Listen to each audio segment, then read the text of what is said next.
ఆంధ్రప్రదేశ్లో ప్రజల ఆస్తి అయినటువంటి 17 గవర్నమెంట్ మెడికల్ కాలేజ్లని ప్రైవేటు పరం చేయాలనేటువంటి ఒక దురాలోచనకి అడ్డుకట్ట వేస్తూ జగన్మోహన్ రెడ్డి గారు తలపెట్టినటువంటి గొప్ప కార్యక్రమం, గొప్ప ఉద్యమం కోటి సంతకాల సేకరణ. సో కోటి సంతకాలని సేకరించి ఆ ప్రైవేట్ పరం చేయాలి మెడికల్ కాలేజ్ల నిర్ణయానికి వ్యతిరేకంగా ఆ సేకరించిన సంతకాలన్నీ కూడా గవర్నర్ గారికి అందజేయాలన్న జగన్మోహన్ రెడ్డి గారి ఆలోచనలను అమలుపరుస్తూ హైదరాబాద్లో ఉండేటువంటి ఆంధ్ర రాష్ట్రానికి చెందినటువంటి ప్రజలు కూడా ఈ కోటి సంతకాల సేకరణ కార్యక్రమాన్ని ప్రారంభిస్తున్నారు. రేపు బాలాజీ నగర్లో ఉదయం 8:30 గంటల నుంచి. ఇది హైదరాబాద్లో పలు ప్రాంతాల్లో జరుగుతుంది. ముందుగా బాలాజీ నగర్ నుంచి మొదలు పెడుతున్నారు. ఆ కార్యక్రమానికి మేము కూడా హాజరవడం జరుగుతుంది.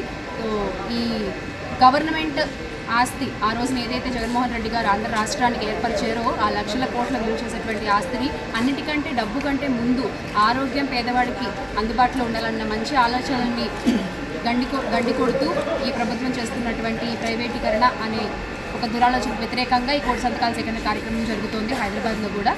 రేపు ఉదయము కుక్కట్పల్లిలోని బాలాజీ నగర్లో ముందుగా ఈ కార్యక్రమం జరుగుతుంది. దానికి మేము కూడా హాజరవుతాం. మీరందరూ కూడా ఈ కార్యక్రమంలో పాలు పంచుకుని మన ఆస్తిని మనం కాపాడాలి.